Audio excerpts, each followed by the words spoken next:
Bom, o próximo equipamento de içamento de carga é o T4. Este equipamento ele é utilizado para levantar, abaixar ou arrastar cargas, né, em qualquer direção, com qualquer distância, mas ele trabalha com precisão milimétrica. Então, se a gente precisa posicionar uma carga, né, numa certa posição, a gente consegue ter um controle milimétrico desse posicionamento. Esse aparelho ele funciona com cabos de aço. Internamente ele tem dois jogos de mordentes que trabalham, né, abrindo e fechando, né, como se fossem duas mãos mesmo puxando o cabo de aço, tanto na subida, né, quanto na descida. Isso aí, esse aparelho também, assim como as talhas, você consegue parar a carga, né, na posição que você quer, beleza? Justamente devido a esses mordentes, né? Esses mordentes eles são projetados, né, a se fecharem de acordo com o peso da carga. Então, quanto mais pesada for a sua carga, mais força esses mordentes vão fazer no cabo de aço, vão estar proporcionando a segurança na movimentação para a gente. Bom, os cuidados que a gente tem que ter com o T4 não utilizar esse aparelho além da sua capacidade, né, além do que o fabricante estipulou. Então, como a gente acabou de falar na talha, né, se ele for especificado para 1 tonelada, sua carga máxima de trabalho vai ser 1 tonelada. Então você não pode usar para uma carga maior. A gente também deve ficar atento ao diâmetro do cabo que a gente vai utilizar. Ele é projetado para um certo diâmetro, então você não pode nem utilizar um cabo mais fino, muito menos um cabo com um diâmetro maior. Também a gente deve evitar pancadas e quedas deste equipamento, né? E posicionar os laços e manilhas, né, olhais na parte central dos ganchos, mais uma vez, né, aquele cuidado que a gente já viu anteriormente. A gente deve posicionar os nossos acessórios, as nossas lingas, né, as ligações ali que são usadas para içar a carga, na parte central do gancho, nunca na ponta. Porque isso pode, além de você estar forçando o seu gancho, pode acontecer de escorregar e acontecer um acidente. Observar durante a operação na carga se não há obstruções também, nada impedindo a movimentação da sua carga. Okay? Verificar o estado geral do cabo de aço, né? Como é que está as condições do seu cabo, né? Os arames, as pernas ali do cabo de aço, não tem dobras, né? Porque uma avaria dessa no cabo de aço, o cabo de aço, além do cabo de aço poder se romper, você também pode estar danificando o mecanismo, né, interno ali do seu T4. Após o uso, a gente vai retirar então o cabo de aço, enrolar o cabo de aço para a gente guardar, e o T4 também deve ser limpo e ser guardado limpo, certo? E aí também, assim como nas talhas, né, a gente não deve nem levantar nem abaixar demais uma carga, né? Há um limite de trabalho aí mais eficiente, né? Então, se a gente usar passar desses limites, a gente acaba forçando o nosso instrumento. E não desmontar ou fazer qualquer reparo com o T4 carregado. Isso é óbvio também, né, pessoal? Você não vai inventar de fazer uma intervenção nesse equipamento se ele tiver com a carga, né? Isso pode acontecer de soltar a carga e acontecer um acidente, ok? Bom, o próximo equipamento que a gente vai ver são as prensas, né? As prensas, apesar de não ser utilizado para içamento de carga, mas é um equipamento também muito utilizado na área mecânica, né? Esse tipo de equipamento ele é usado em montagens e desmontagens de conjuntos mecânicos, por exemplo, eixos em engrenagens, em rolamentos, ok? Como também para desempenar, né, peças, chapas ou eixos aí que tenham sofrido algum empenamento. Bom, o acionamento da prensa ela pode ser manual ou motorizado, né? É muito comum a gente ver manual, né? Nas oficinas mecânicas, por exemplo. Tá esse equipamento aí, como à direita você pode reparar na imagem.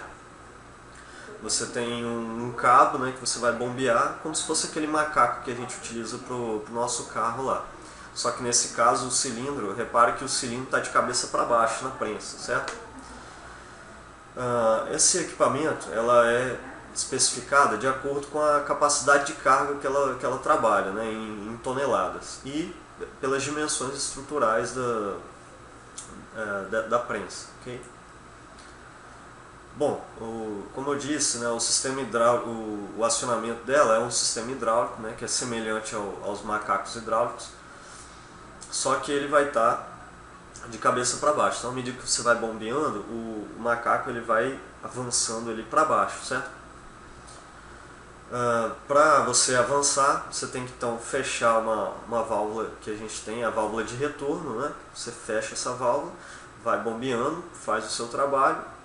Quando você finalizar o trabalho, você abre essa válvula, ela vai permitir que esse cilindro retorne para a posição inicial. E a carga que a gente vai estar aplicando ali, ela está sendo indicada num manômetrozinho que vai indicar para a gente a tonelada de força que a gente está fazendo, né? Na nossa montagem ou na nossa desmontagem, ou no trabalho que a gente estiver desenvolvendo. Quais os cuidados que a gente tem que ter com esse equipamento, pessoal?